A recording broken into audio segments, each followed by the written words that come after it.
Welcome my friends, we have something special. Now we are in Born as Ghosts. They are the feeder clan or chosen elite, which I am in, and they came a close war indeed, and they had 3 fresh Town Hall 10 triples. So again, every base is base dependent, and on this one, splitting up the heroes is gonna get the job done. Now, gonna bring some Valkyries. Now, what is the plan of the Valkyries? Now, a lot of times, I've said sometimes, you know, you go for objectives. If you're gonna do the air, definitely the Queen has to drop, without a doubt. Queen has to drop, but Inferno Towers don't necessarily need to drop in this instance. There was a scout on this from a 9. These are all fresh Town Hall 10 hits on this base, which is pretty impressive because it's very rare in the CWL. Even in the CWL, those are the top clans to get the fresh hits. So, bringing in a split heroes, the Queen's job is hopefully to get that air defense, and boy, she almost misses it, but very fortunate that the Queen was able to take down that air defense eventually. Now the Valkyrie's job is the air defense and the Queen. That's pretty much it. Hound in the CC, very common practice. Not even going after the Inferno Tower, because again, these low-level Infernos, or mid-level, they're level 2, I think, yeah. Just not as important as the Queen, so bear that in mind. Look at that clutch Queen. Man, the hero's got so much value, it's ridiculous. So let's look at the pathing here. I really want to focus on this. Now, I gotta pause it down. Some people might like this, but hey, these loons, obviously they are gonna hit the Inferno. However, if these structures at 6 o'clock are not cleared, the loons from the Inferno will go to the Archer Tower. They will not go to the Sweeper here. Just bear that in mind. So what that means is gonna have to bring in these 6 o'clock loons before these get down. And honestly, the timing was quite, actually it was pretty good there.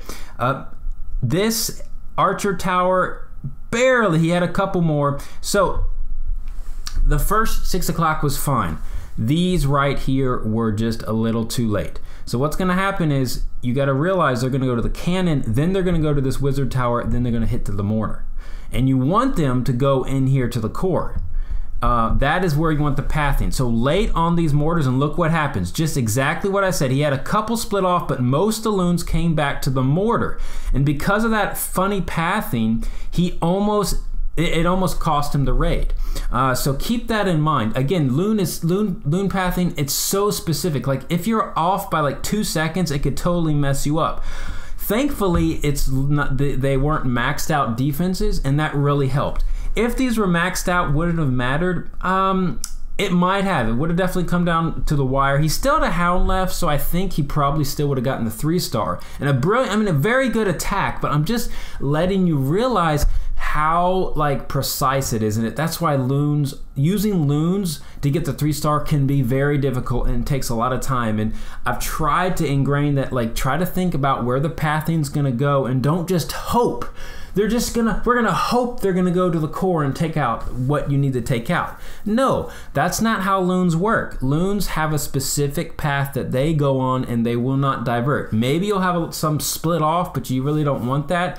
You want to make sure you get them right. But a great 3-star, very great kill squad. A superb kill squad indeed. Understood what the base needed to get down. So props to him. Who was that? And Dominus Rex. Way to go, man. Great kill squad. And here is another kind of mid-tier Town Hall 10. Not everything maxed out. So again, using Valkyries. Looks like probably a split hero we're going to use. Hound in the CC. Definitely the best way to prevent 3-star. And that as far as the current meta with the air. So Queen, it looks like Queen. I have not seen this replay. Again, another fresh hit. Gonna use nice. The bowler bounce. That's off. Ooh, is it hitting that one? Okay, it is hitting it. So the bowler here is for the Queen to help her funnel, just to make sure she'll go to that air defense. That's the Queen's job. The air defense, and probably gonna get that expo. Oh, pops. Up comes the Tesla.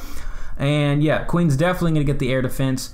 And we'll probably shift back to the expo, and that's the bowler funnel. Very nicely done. Again, looks like these 3-stars were really down to the kill squad. So much value from the kill squad. Perfect king ability. Is the king going to be able to get the Inferno Tower down? Yes, Inferno Tower does drop. So this time, unlike last time, there was 2 air defenses that dropped. This time an Inferno dropped. And there's 3 air defenses left. So let's see how the loon pathing is going to work. Everything's going to be shifting up. I like it so far. Things are looking very nicely here. Most of the the side loons are gonna, a couple of them backtracked. However, it's okay. They are gonna shift here into the core. Now this is a dangerous section here. You could lose quite a bit of loons. So very dangerous, but you gotta make sure these 12 o'clock structures are taken out as well, so you won't have too many of the loons split off. But look at that, very nicely done. The freeze is gonna go down, perfect pathing, very nice, perfect freeze, and bringing in the side loons as we speak. So very nice, I like it a lot. Holy cow, very nicely done. I've said very nicely done too much, but you could tell the pathing was there. On this base, honestly, the 12 o'clock loons, they weren't as critical as I thought, because see the bomb towers, there's so much separation. You didn't really need the 12 o'clock loons, or you didn't have to worry about your main bulk of the loons splitting off, just how the base was set up. So it's kind of maybe a bad base in the sense you want to have the pathing for loons as hard as possible. So as much as possible for the loons to split apart and go to different defenses, it causes, because they work better in unison. And so if they split off, you know, they'll get picked off, kind of like in the military, the army way. You know, if you're out all alone without your companions, your brothers there, you're going to get sniped off. You're going to get killed off one by one, pickings. Kind of the same sort of mentality, better in numbers, you could say, or better working in unison. So the pathing there, very nicely done. You know, that was really solid. I like the loon passing, very nicely done, and the kill squad, extremely awesome hit. Wow, very impressive. No regrets there, or not regrets. No critiquing there. Really, very nice from that attacker yet again. So look at this. This is a totally different army.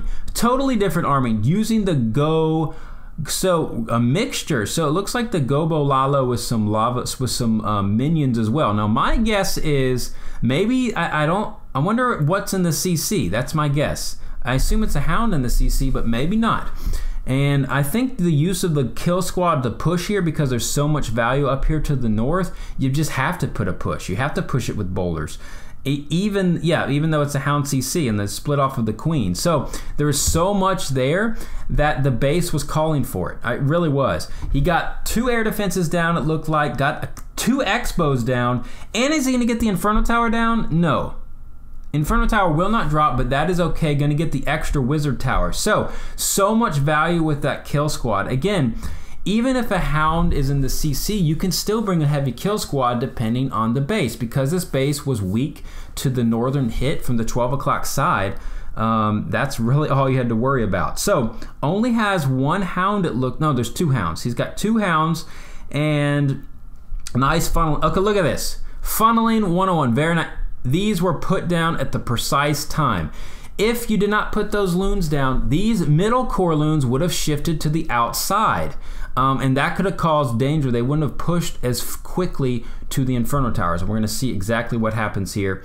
Look at that. You want them, now they're working together. They're not wasting time. They're not backtracking to the outer perimeter. And that simple backtrack, you might not think it's a big deal, but yes, it is a big deal. That's more time for maybe an archer tower to get a couple more shots on the loons, or maybe they'll hit like an extra bomb that they weren't supposed to, or, you know, who knows, or more time for the skeleton traps. He had skeletons up here, the skeleton traps to whack at the loons. So all that adds up to not getting a 3-star or having to fail. So very nicely done on that loon placement. Man, I really think, honestly, I think these were successful because of the great kill squads. I mean, those were just brilliantly thought out, perfect kill squads. Everyone was pretty unique.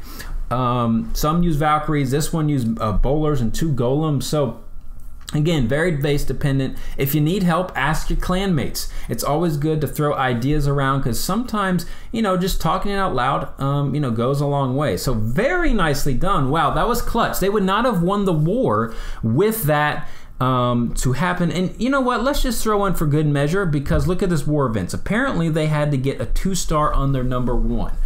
And this was also a determining factor in getting the victory. And these are tough bases. You know, some people really struggle on the hit-ups. They can cause a lot of problems. I don't know how many times they hit this base, but it doesn't matter. This is the one that they got the 2-star on. So let's kind of see exactly what's going to happen here. I think I've seen this base before. I feel like I've seen this base before. Using a baby dragon with some, okay. Now, I assume this is gonna be just helping the funnel. That's pretty much what that was for the bowlers. And I bet he's gonna put the queen at 12 o'clock with the golem. Oh no, okay. Coming in on this side. Okay, that was just, okay, maybe he's pushing in from, I haven't seen this base, so I don't even know what's going on. However, putting those bowlers down a little bit late. Those bowlers needed the drop way sooner. Wasted precious moments, and that could cost you for sure, but it didn't cost him in this one because obviously he cut the 2-star. Look at all those bowlers wreck the whole entire base right at that side. Pretty much took out, like, how many structures is that? 3, 6, 9? That's like 13 structures taken down with one rage and the bowlers. Now here's the tough section here. Gonna bring in the queen and the golem, the naked golem walk, it looks like. The queen is out with 2 golems. Bring in Earthquake. Interesting. Earthquake does help bowlers a lot more. They readily go through Earthquake more than jump. And I'm very curious how he's going to get this town hall down. The funnel is not there. It could be very dangerous, but it looks like probably the queen's going to snipe the town hall maybe. The queen going to snipe it, or the bowler's going to come back in and take it out? No, the queen.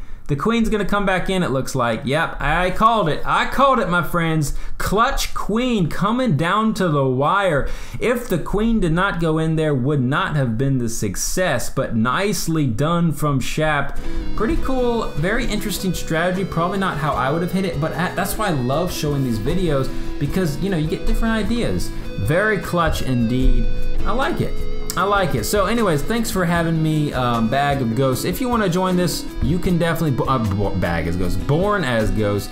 If you want to be the feeder clan to Chosen Elite, they're awesome clan indeed. We've worked with them before as well. So yeah, there is their clan ID. Give it a go, give it a thumbs up, share this video, and hopefully it helped you taking down some of these kind of lower level Town Hall 10s, or mid-tier Town Hall 10s using a unique strategy. So we'll see you next time, my friends. Halo, out.